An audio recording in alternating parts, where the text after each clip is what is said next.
présente d'abord les excuses de Abbas Arwa qui devait faire cette conférence et qui malheureusement a un empêchement.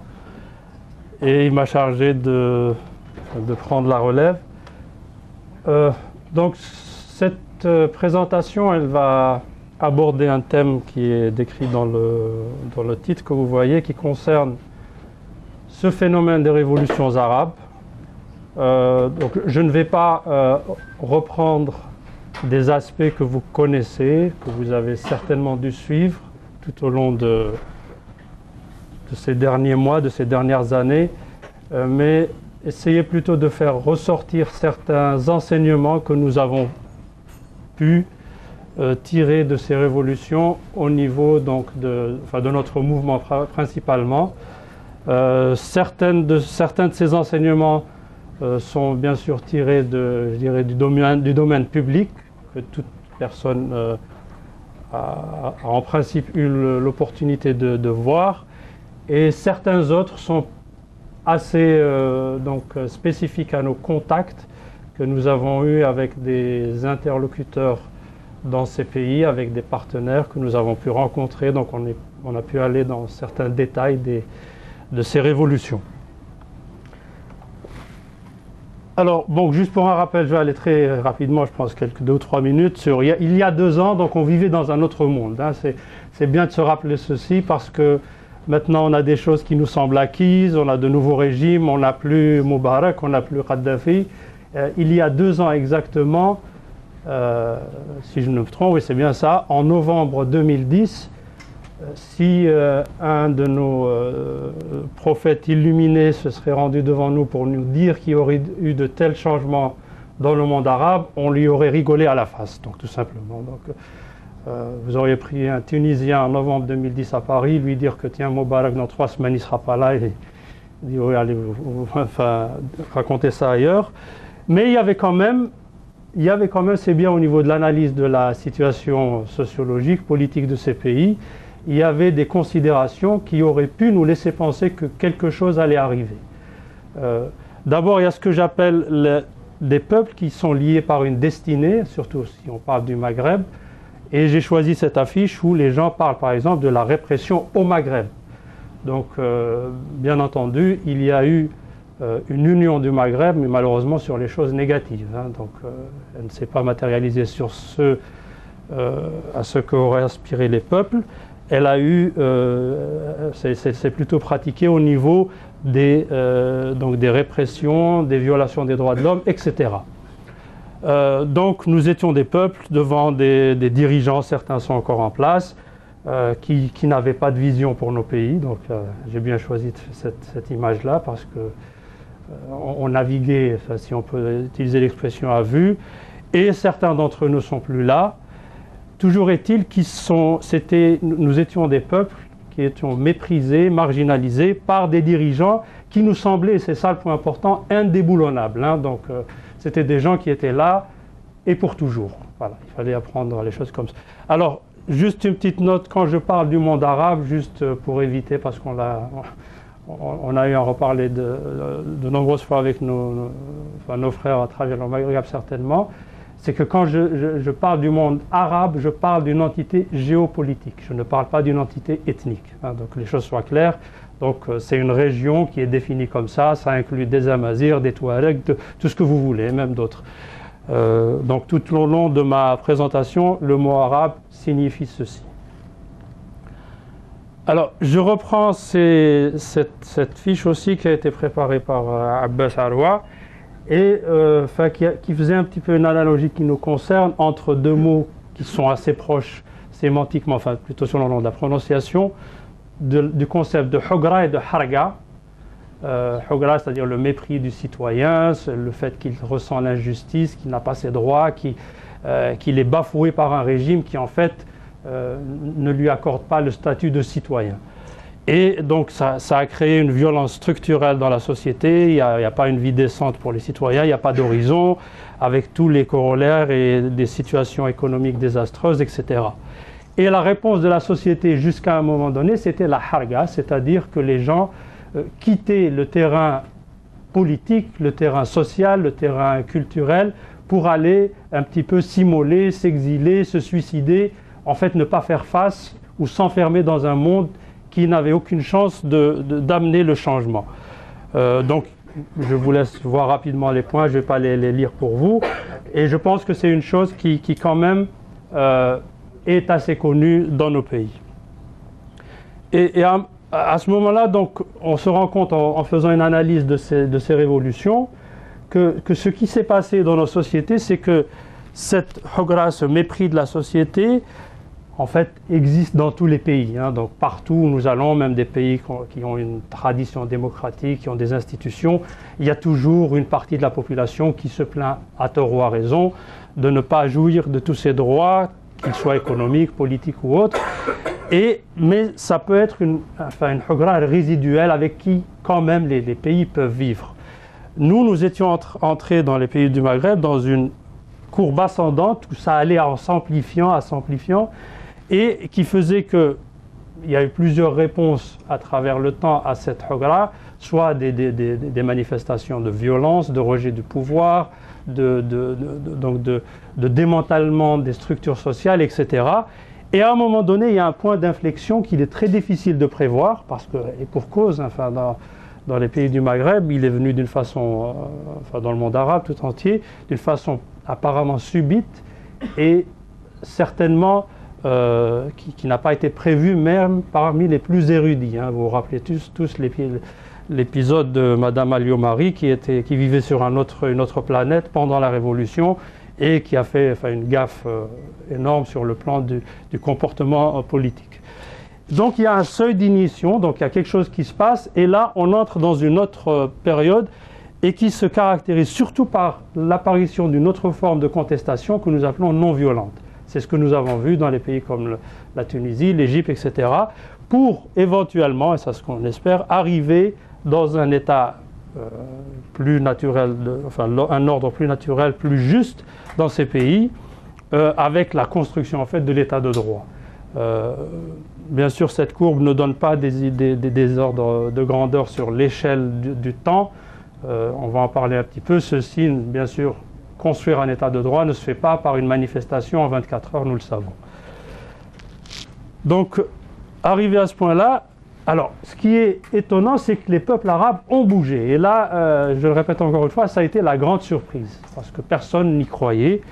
Je dis personne parce que, en ce qui concerne le mouvement Al-Achad, par exemple, qui a été fondé en 2007, nous avions en fait avancé deux idées essentielles pour ce mouvement. La demande d'un changement radical des régimes en place, je parle surtout du régime algérien pour Al-Achad, et en utilisant exclusivement des méthodes non violentes. Alors je ne vous cache pas que les premiers temps, avec surtout nos concitoyens en Algérie, quand on disait non violente, on nous rigolait à la face. C'est pas fait pour nous, c'est fait pour les pays de l'Est, pour Gandhi, pour un petit peu...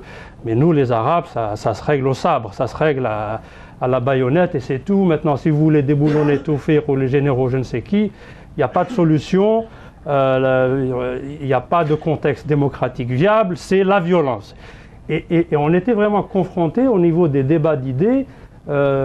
Alors, je parle vraiment des gens qui aspiraient à un vrai changement. Hein, donc, ceux qui avaient choisi, par exemple, certains partis de l'opposition, la voie, entre guillemets, légale, que j'appellerais plutôt agréée par le pouvoir en place, essayer de jouer le jeu, mais tout en, et ça je le dis d'une façon assez claire aussi, tout le monde s'appuyait quelque part sur une force militaire. Hein. Chaque parti politique avait un petit peu son tuteur, colonel untel ou général untel, qui lui faisait miroiter la chance à terme d'avoir sa part du gâteau, du kursi, du pouvoir. Mais tous les gens qui étaient hors contexte du contexte du régime ne croyaient absolument pas à ceci.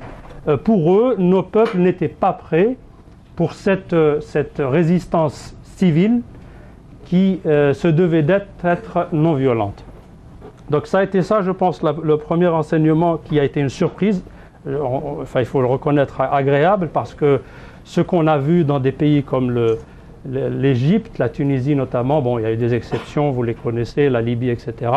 Mais même dans un pays super militarisé comme le Yémen, il ne faut pas l'oublier, où on a eu pendant plus de 11 mois ou 12 mois des manifestations monstres dans une société où celui qui n'a pas sa Kalachnikov à la maison, c'est un rien. Hein, mais malgré ça, on n'a pas vu des gens s'entretuer dans des combats fratricides, etc.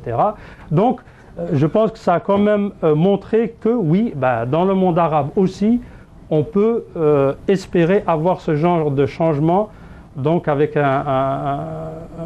des mouvements basés sur des actions non violentes de la société civile. Alors les leçons à tirer, c'est que l'enjeu c'était d'arriver à ça, donc de déboulonner l'indéboulonnable, bien sûr pas une fin en soi, mais c'était nécessairement une étape. Alors c'est vrai que le mot d'ordre dans ces pays-là, c'était ni pour la royauté, ni pour l'État théocratique, ni pour Dawla Islamiyya, ni pour je ne sais quoi. Les gens voulaient leur liberté, leur dignité, c'est tout. Ça a été clairement exprimé dans la rue, tout le monde l'a dit. Donc ça, c'était le premier enseignement. Tous les peuples, y compris ces peuples arabes, ont un seuil. Alors il est très difficile de le déduire. Ça sera un défi pour tous nos sociologues ou nos spécialistes des sciences politiques, mais toujours est-il qu'il existe ce seuil. Donc, que les gens, à un moment donné, arrivent à un point où ils disent maintenant, stop, il y en a assez, erhal, dégage, on ne veut plus de toi. Cette étincelle, ce moment historique, il dépend du contexte. Alors vous allez me dire, c'est bien facile de le dire, mais c'est quoi ce contexte ? Je ne vais pas jouer aux apprentis sorciers en disant c'est telle et telle formule. Il y a bien sûr des éléments de réponse, mais bien malin celui qui pourra vous dire ça se passera dans 2 jours ou dans 2 ans. Hein, donc. Alors le point surtout très, très important pour nous, c'est que nul dictateur n'est invincible. Ça c'est très important parce que durant des décennies, notre structure mentale dans nos pays était faite de telle sorte qu'on croyait que le pouvoir c'est une structure monolithique faite en roc, il y a le pouvoir et que nous étions en bas et que de toute façon il n'y avait aucune possibilité de toucher à ce pouvoir. Et ceci a été complètement battu en brèche de façon spectaculaire aussi. Reste que la victoire, donc qui est le départ du tyran ou du dictateur, ne vient pas aussi facilement. Elle nécessite donc une unité dans la diversité, et je pense que l'image la plus symbolique pendant par exemple la révolution égyptienne, c'était pendant, je crois, l'avant-dernier jour avant la chute de Moubarak, où on voyait dans la place Tahrir les musulmans qui faisaient leurs prières et puis des chrétiens qui étaient barricadés pour les protéger. Donc c'était vraiment une image forte d'unité dans une diversité, la diversité qui existe dans nos sociétés. Et tant que, ça c'est aussi un enseignement important, tant que cette société n'arrive pas à avoir un minimum sur lequel elle s'entend, bien sûr le dictateur ne risque pas de partir. Et bien sûr il y a aussi la notion de résilience, le dictateur ne lâche pas prise facilement. Je vous renvoie aussi au discours de Ben Ali, de Moubarak, même quelques heures avant de partir, il disait je suis là pour l'éternité. Mais il y a un moment où hop, il tombe comme le montre cette petite photo. Et ce qui est aussi important, on voit aussi en fait que le pouvoir ne se maintient en place que parce que nous, peuple, l'aidons à se maintenir en place. Si nous nous retirons d'une certaine façon, sa destinée est bien claire. Il y a aussi un autre point important, c'est que ces révolutions ont montré que le leader charismatique n'est pas une nécessité absolue. Ça peut faciliter dans un certain contexte, mais on a vu toutes ces révolutions, c'était en fait révolutions authentiquement populaires qui avaient des porte-voix, des jeunes en général. La jeunesse, c'est bien sûr, et ce n'est pas une surprise aussi, c'est taillé une part importante dans le changement. Et aussi, ce que je disais tout à l'heure, c'est que cette résistance civile non violente est applicable même, et j'insiste sur ce terme-là, dans les pays arabes. C'est-à-dire ce n'est pas une chose réservée à des peuples cultivés, civilisés, ou pour des considérations peut-être religieuses ou culturelles comme le Satyagraha en Inde avec Gandhi, etc. Non, ça peut aussi prendre forme dans nos pays. Les moyens de communication modernes ont joué un rôle certes important, mais je pense qu'il ne faut jamais mettre la charrue devant les bœufs. Ce ne sont que des moyens. Le changement n'est venu que quand les gens sont descendus en grand nombre pour occuper les places publiques.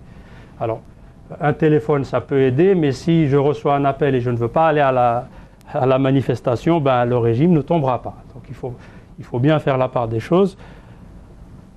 Et aussi, point très important, et là j'anticipe un peu sur certaines suspicions qui sont apparues, c'est que le concept de puissance mondiale, qui gère tout, qui contrôle tout, bien sûr sans diminuer leur force d'action, d'infiltration, de domination, même elles peuvent être floutées. Et ceux qui ont suivi par exemple l'attitude qui n'est pas nouvelle d'un pays comme les États-Unis ont pu très bien suivre qu'elle évoluait au fil des heures.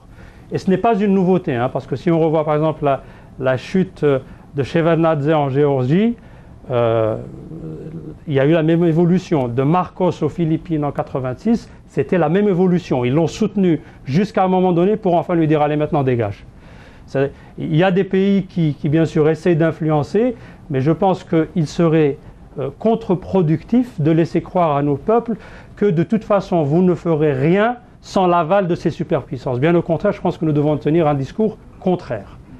Donc, bien sûr, sans, encore une fois, sous-estimer leur force de nuisance ou d'interférence. Alors, justement, j'en viens à cette notion aussi de suspicion qui a été véhiculée par, je vous laisse deviner surtout qui, parce qu'il y a des gens pour qui ces révolutions devaient s'arrêter coûte que coûte. Hein, donc, leur pouvoir vacillait. Donc, l'une des façons de le montrer, c'était de dire, en fait, toutes ces révolutions, c'est un complot américano-sioniste avec monarchie du Golfe interposée. Et bien sûr, on a eu des schémas comme ça, Al Jazeera, etc. Alors, quand je dis ça, ce n'est pas pour être donc dans un monde idéaliste ou dire qu'il n'y a rien de cela.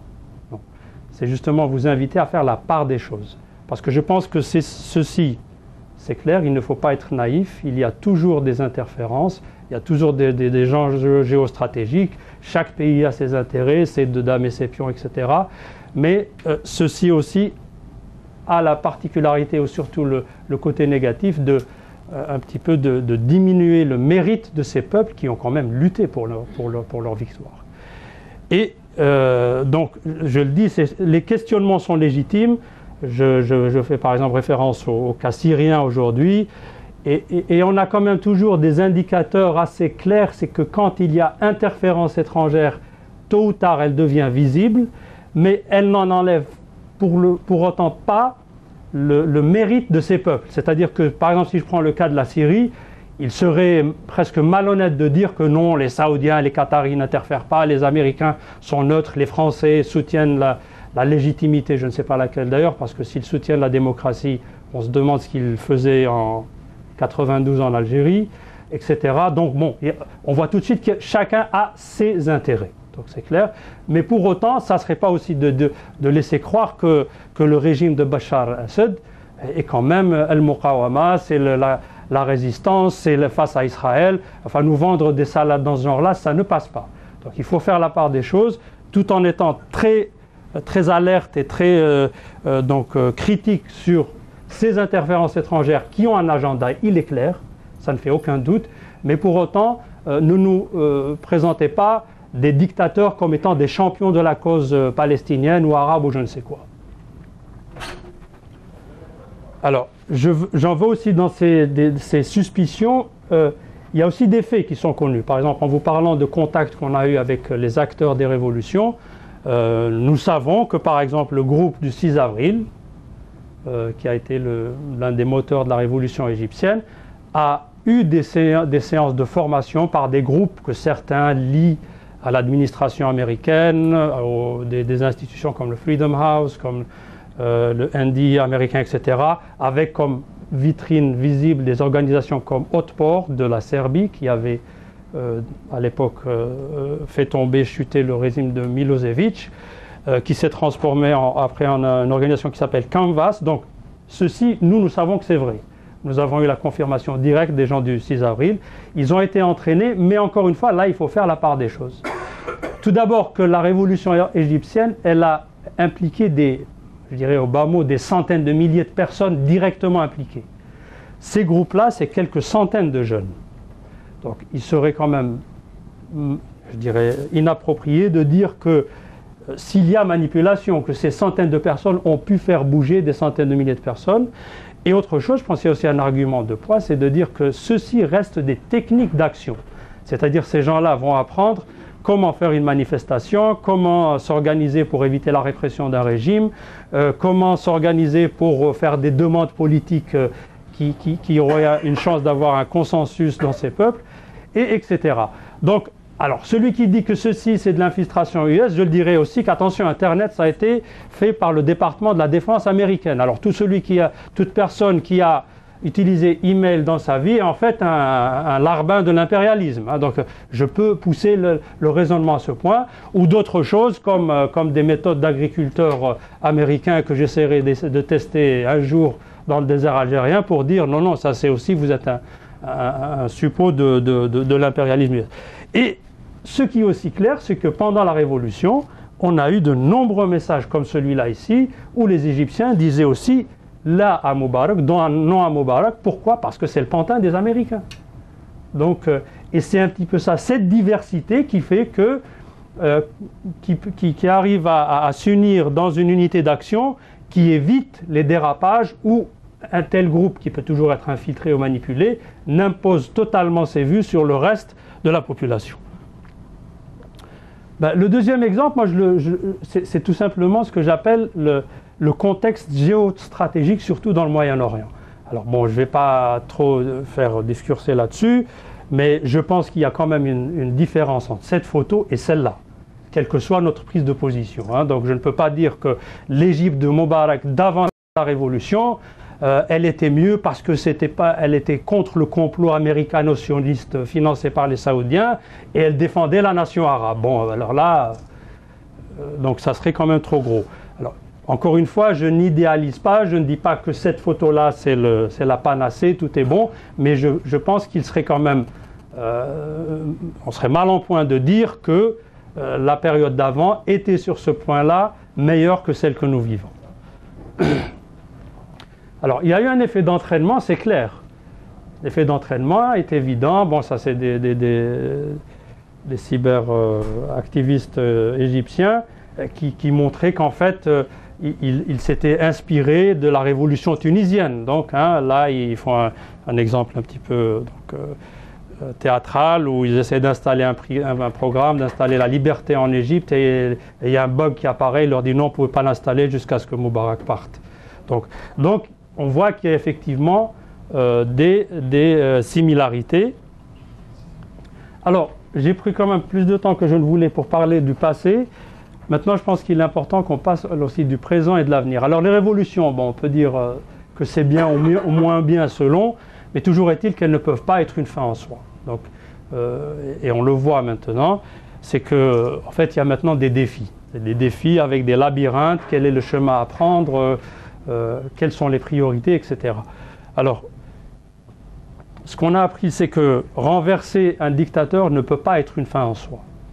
Ce n'est pas un but.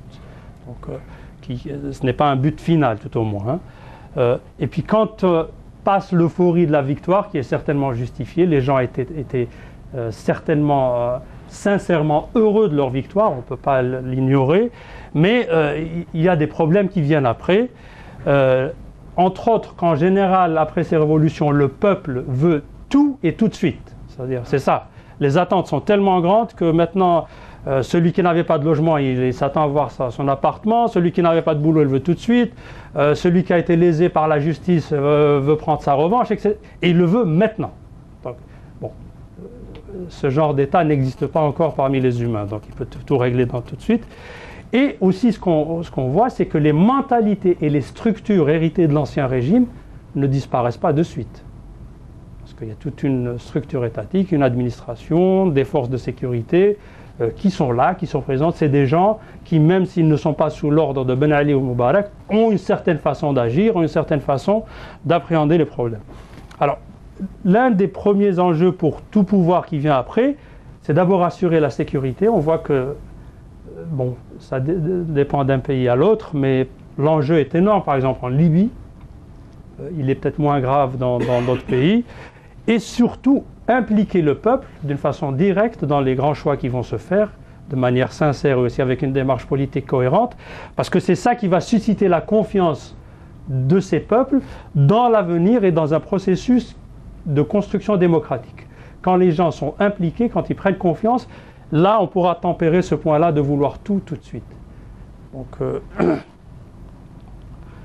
alors, bien sûr, ça c'est une petite carte que j'ai prise d'un site où on nous montre des pays où il y a eu des changements de régime, des contestations plus ou moins grandes. L'Algérie a des protestations quasiment journalières, etc.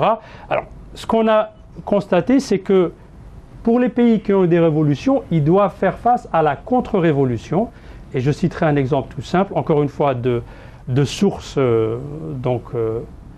directes qu'on a eues. On sait très bien que le régime algérien n'est pas resté les bras croisés en Tunisie, par exemple. Il y a des faits vérifiés, prouvés, où les Algériens ont essayé par le bâton et la carotte, des fois en proposant des aides avec des coups de millions, d'autres avec d'autres méthodes un peu moins, je dirais, nobles et avouables, mais c'est avéré. Donc il y a cette contre-révolution qui peut être des voisins, de l'intérieur de l'ancien régime, et aussi du contexte international. Ça s'applique surtout, on le voit très bien, pour des pays qui sont confrontés à des enjeux géostratégiques majeurs comme au Proche-Orient. Donc je vous ne dirai rien de nouveau en disant qu'une visite de Hillary Clinton à Morsi, elle est là pour un petit peu lui plier le bras sur sa position vis-à-vis de Gaza. Elle n'est pas là pour lui jeter des fleurs, donc c'est clair. Donc il y a vraiment une pression qui est là. Donc, et faire face à ces défis n'est pas toujours évident.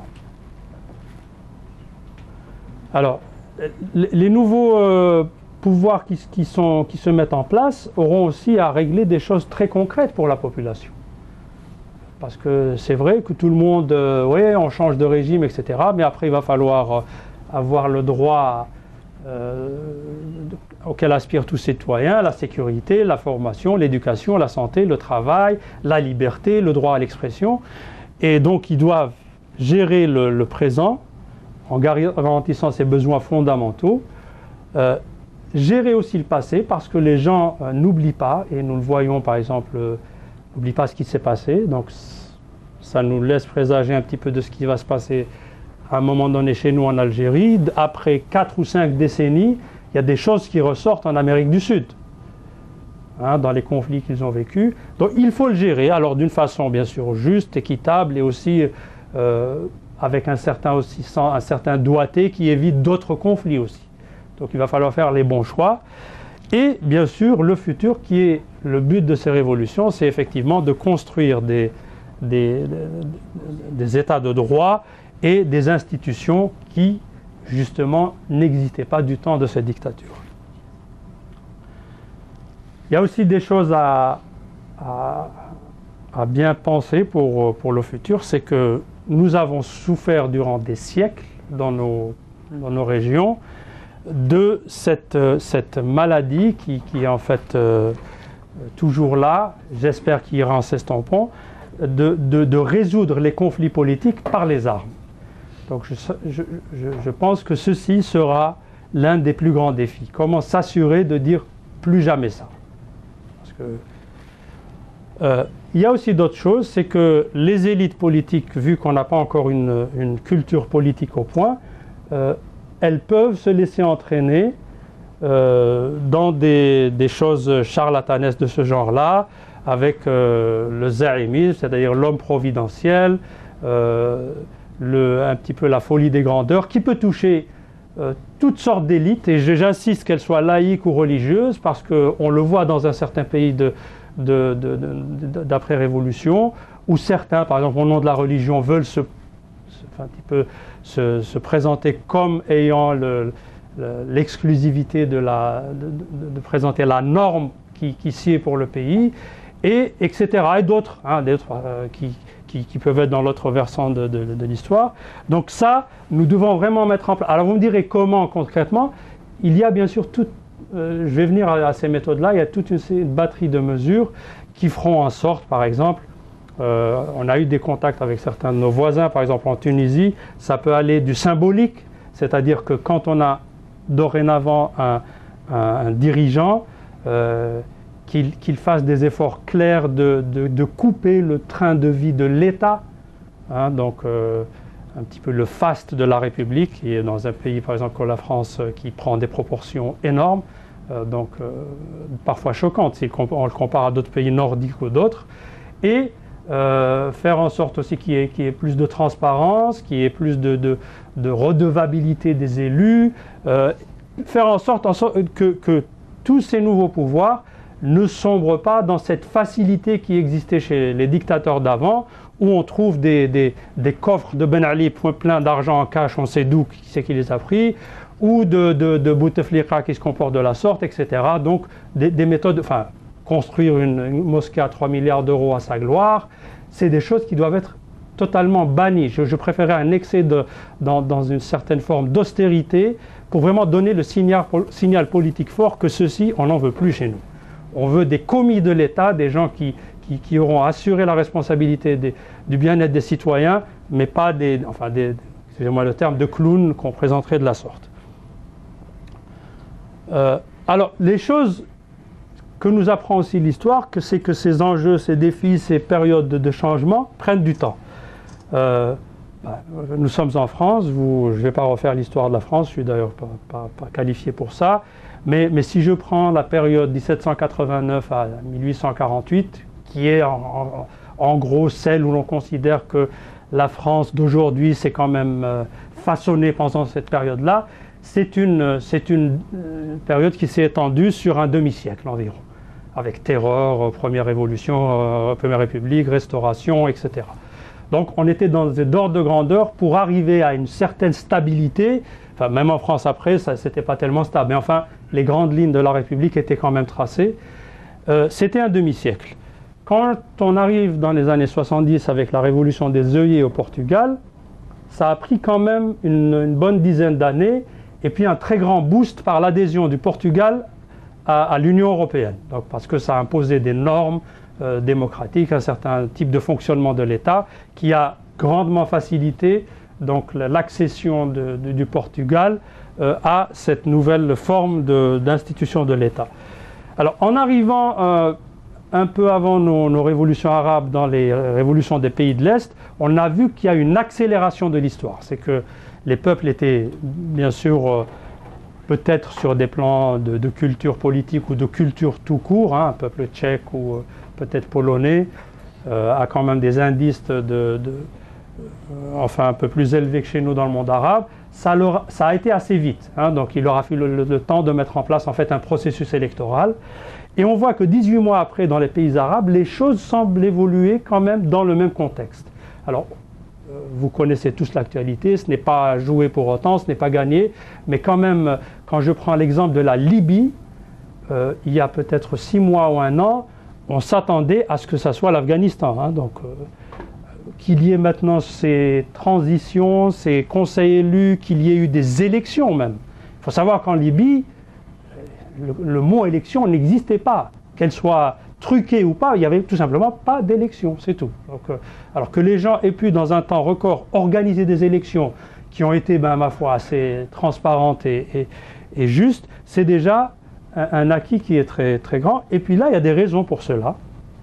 Ça ne vient pas tout seul, c'est que, vu l'évolution universelle de l'humanité, il y a maintenant des leçons, des méthodes et des modèles qui sont, je dirais quand même, prêts à être utilisés par monsieur tout le monde, tous les peuples. En écrivant une constitution aujourd'hui, en fait, on va faire beaucoup de copier-coller de ce qu'ont fait les autres.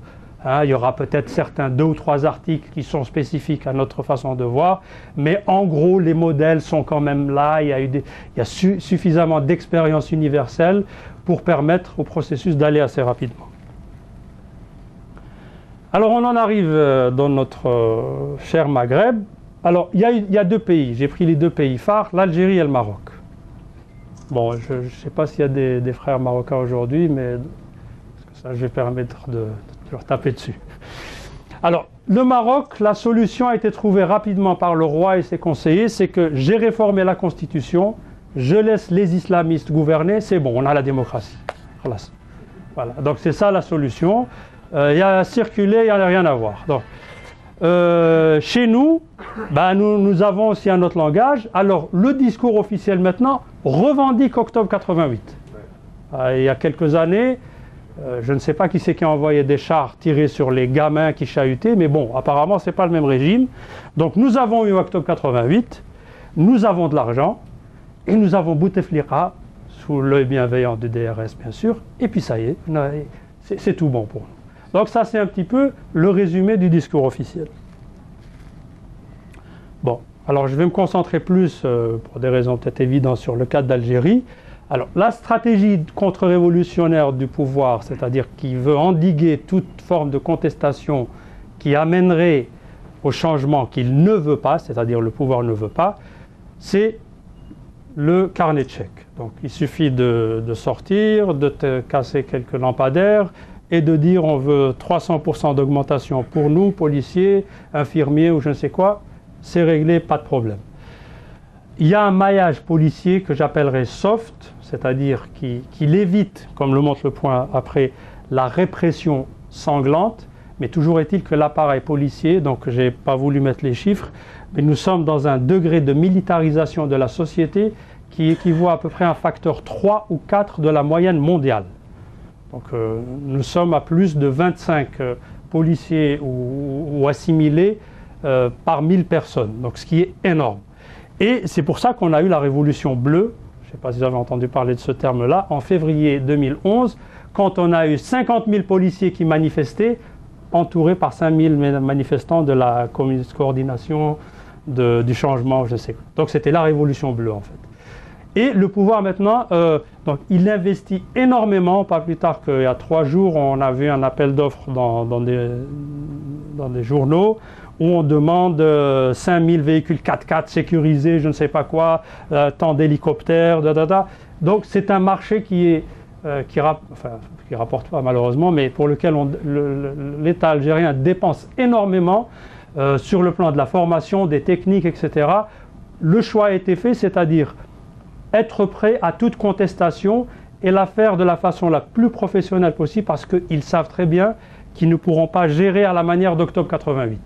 Donc prendre les choses au devant, des moyens technologiques qu'il faut, des conseillers, le moindre embryon de contestation, il y a deux personnes qui manifestent, on envoie 50 policiers. C'est tout simple. Et puis surtout pour ce pouvoir-là, qui bien sûr reste sans vision, bon, comme il a dit, c'est fini, il a fini son temps. On voit très bien que le pouvoir réel des services ne sait pas trop quoi faire, il tâtonne avec tous les courants de la société, essayer de trouver une solution, ça on le sent, on le ressent même. Et ce qui est urgent pour eux, c'est d'assurer le très court terme, c'est-à-dire laissez-nous tranquilles ces prochains mois, après on verra, hein, ça va venir. On construit, on fait des autoroutes, attendez. Donc c'est un pouvoir qui de toute façon a délaissé sa mission principale d'avoir une vision du futur pour ce pays. Ça ne compte plus pour lui. On le voit dans les grandes décisions stratégiques, ça va de l'Est à l'Ouest selon l'humeur du grand chef. Et puis aussi dans le discours, on entend alors de l'opposition qui est quand même assez alignée sur le pouvoir, au pouvoir lui-même, dire que c'est le discours dont je parlais d'avant, les révolutions arabes, c'est le sionisme, c'est contre l'Algérie, c'est l'impérialisme, etc. Chacun y va de sa méthode. Personnellement, je suis convaincu que ça ne sera pas suffisant pour eux. Il y a tous les ingrédients qui montrent qu'ils vont droit au mur. Alors, pour certains, ça pourrait être une bonne nouvelle. Je suis un petit peu plus circonspect là-dessus parce que, en fait, la chose dangereuse, c'est que leur politique ne permet pas à une société civile, même embryonnaire, de prendre forme. Et là, le risque que l'on peut avoir, c'est effectivement le chaos dans notre pays. Et vu la situation aussi dans la région, avec ce qui se passe au Sahel, etc., je pense qu'il y a des raisons d'avoir peur pour l'Algérie. Mais toujours est-il, je pense que ce changement ne saurait tarder parce que déjà il y a un quasi-consensus que l'Algérie a besoin d'un changement radical. Et quand je dis quasi-consensus, je ne parle pas de l'opposition seulement. Nous avons eu des contacts avec des gens qui se disent, qui sont du pouvoir et que, enfin, en voix off, comme on dit chez les journalistes, des fois ils sont beaucoup plus virulents que nous-mêmes à l'encontre de ce régime. Hein. Donc pour eux c'est Khlet, Mafrash Bled, il n'y a plus d'État, il faut changer. Alors c'est selon l'orientation, si c'est un gars plutôt DRS, c'est Bouteflika qui a tout raté, qui mène le pays à la dérive. Si c'est plutôt tendance Bouteflika, c'est un peu les autres, c'est les laïcs, c'est etc., etc. Donc chacun essaie de trouver, de jeter la patate chaude à l'autre, mais tout le monde dit que bon, on peut plus rester comme ça. Le syndrome, surtout sur ce que jouait le pouvoir de la décennie noire, c'est-à-dire vraiment le choc sécuritaire, émotionnel, la déchirure profonde au sein de la société, commence à s'estomper. Bon, il est loin d'être résolu, hein, donc on est encore dans des blessures très profondes, mais on sent quand même que peut-être avec l'avènement d'une génération qui arrive à maturité pour pouvoir bouger, qui a, heureusement pour elle, n'a pas vécu ces affres-là, elle commence à bouger. Donc ce syndrome, on ne sait pas très bien comment réagira le reste du peuple, mais je pense qu'il y a des choses qui montrent qu'il commence à bouger. Il y a des protestations quotidiennes. Il y a aussi des embryons d'organisation dans la société civile et l'opposition, chose qui est assez nouvelle, que ce soit au niveau des syndicats, des organisations des droits de l'homme, etc. Donc des partis non agréés, ou plutôt ceux qui ne demandent aussi pas d'agrément, comme des mouvements comme Rachad. Et puis on a aussi été surpris de voir que la pression des chaînes satellitaires commence à se faire sentir dans la rue. Alors je donnerai un exemple tout simple. Hein. Donc, il y a maintenant, depuis je crois moins d'une année, au moins 4 ou 5 nouvelles chaînes dans le paysage médiatique algérien, donc bien sûr en plus de la chaîne officielle. Et personnellement, je regarde certaines chaînes qui sont réputées être assez proches du pouvoir, bon, je ne vais pas citer de nom, et même dans ces chaînes-là, il y a comme un effet d'entraînement, c'est-à-dire qu'elles se sentent obligées d'aller quand même, de donner la parole aux gens. On entend, enfin, je voyais sur une certaine chaîne il y a 3 jours, les gens qui parlaient de façon très, très libre et aussi très, très critique de ces élections. Hein. Donc on se serait cru dans une chaîne carrément qui n'est pas proche du pouvoir. Donc il y a une pression, et à un moment donné, vous savez que ces choses-là, c'est toujours un engrenage. Hein. Donc le pouvoir ouvre un peu, il dit bon, juste que ça n'explose pas, mais quand c'est comme un débit de barrage incontrôlé. Hein. Donc vous ouvrez un petit peu les vannes, et après les gens, que vous laissez parler d'une chose, et quand ils veulent parler de l'autre, vous ne pourrez plus les arrêter. Parce que là, ils verront tout de suite l'arnaque et ils diront non, non, on veut notre liberté totale. Donc on constate que ceci constitue une pression nouvelle.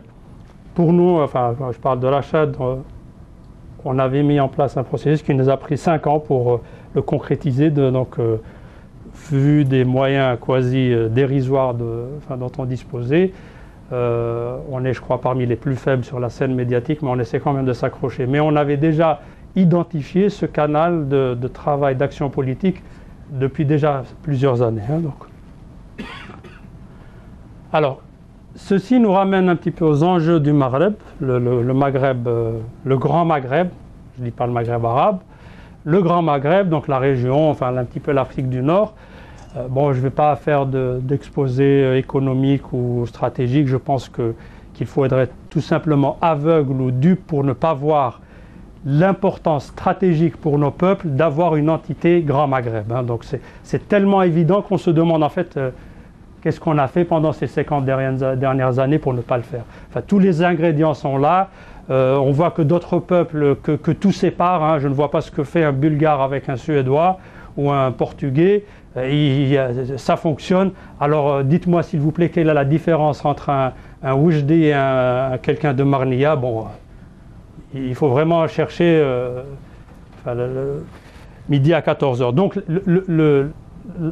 l'intérêt, l'avantage ne peut plus être vraiment discuté ou bâti en brèche. C'est un espace économique énorme, on aura plus de 100 millions de personnes, avec des ressources énormes, avec des moyens complémentaires, mais bien sûr, donc, il y a avec tout ça une situation donnée. Par exemple, on sait qu'on a des conflits.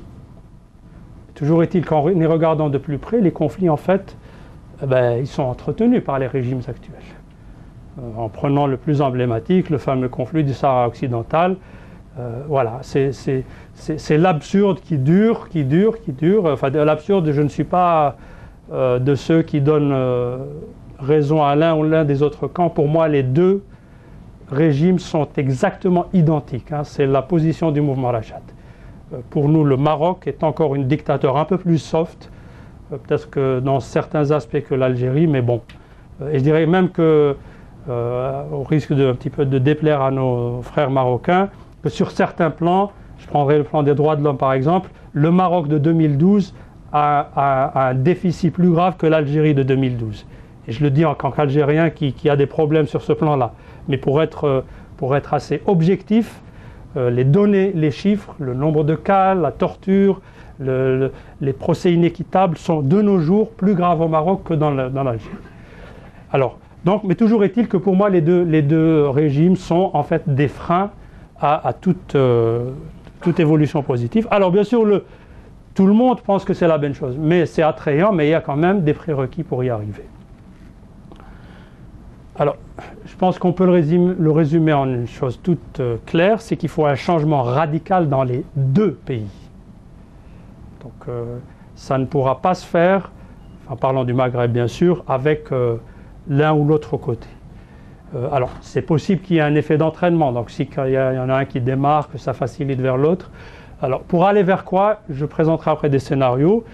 Alors, il faut vraiment un engagement véritable et aussi vérifiable pour la consolidation de l'état de droit, chose que on ne peut pas concevoir avec le régime algérien actuel parce qu'il est structurellement fondé pour être contre l'état de droit.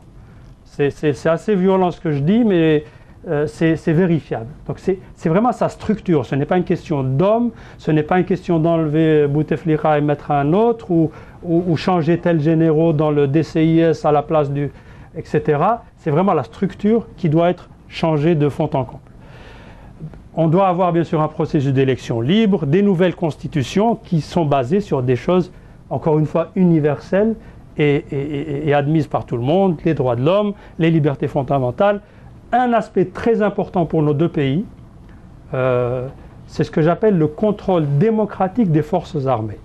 Ça, je suis toujours déçu de notre classe politique qui n'en parle pas assez. C'est-à-dire on parle certains mettent en avant la laïcité, l'autre Dawla al-Islamiyya, enfin chacun a son petit slogan, mais le point essentiel dans nos sociétés, dans nos pays, c'est comment avoir des armées fortes, certes, parce qu'elles ont une mission constitutionnelle, mais qui sont d'une façon stricte et vérifiable sous le contrôle démocratique du peuple. Et ça ne se construit pas avec des déclarations du genre يطلع علينا général Amari يقول الجيش الجمهوري سليل الجيش التحرير ou je ne sais quoi. Ce n'est pas ça. C'est des procédures claires qui sont, encore une fois, il y a des modèles qui existent dans d'autres pays. C'est une commission, par exemple, de la défense active, bien sûr, dans un parlement représentatif, qui a le droit donc de regard sur, de convoquer le chef d'état-major ou le ministre de la Défense, chose que bien sûr le candidat Halioum, il va te rigoler à la face, hein, qui est ce député qui va dire à M. Tawfiq Arwah, on va t'interroger. Mais si on n'en arrive pas, on n'a rien bougé là, on n'a rien bougé. Donc, et puis bien sûr, il va falloir, dans une étape première, c'est carrément une ouverture des frontières. Je ne parle pas surtout seulement au niveau économique, de circulation des biens et des personnes, mais vraiment, ce qui est très important, c'est la construction et la consolidation d'une société civile transfrontalière. Parce que c'est ça qui créera le point de non-retour. Hein, donc, avec bien sûr des corollaires sur bien sûr une interaction sociale, etc. Mais ceci est absolument nécessaire et on voit très bien d'ailleurs pourquoi les pouvoirs actuels font tout pour fermer ces frontières. Hein, donc on le voit très bien dans le cas entre la frontière algéro-marocaine. C'est-à-dire qu'il faut qu'il y ait un rideau de fer pour éviter cette interaction. Parce qu'en fait, l'union du Maghreb ne se fera pas entre le président un tel et le roi un tel, elle se fera quand on aura des interactions fortes dans la société civile, avec des revendications qui peuvent être diverses. J'aimerais bien voir une organisation Amazigh qui va du Maroc en Libye, avec bien sûr réel, avec des demandes légitimes, des assemblées religieuses qui vont aussi dans ces zones-là, des syndicats, etc. Parce que c'est ça qui va tisser la force de cet espace.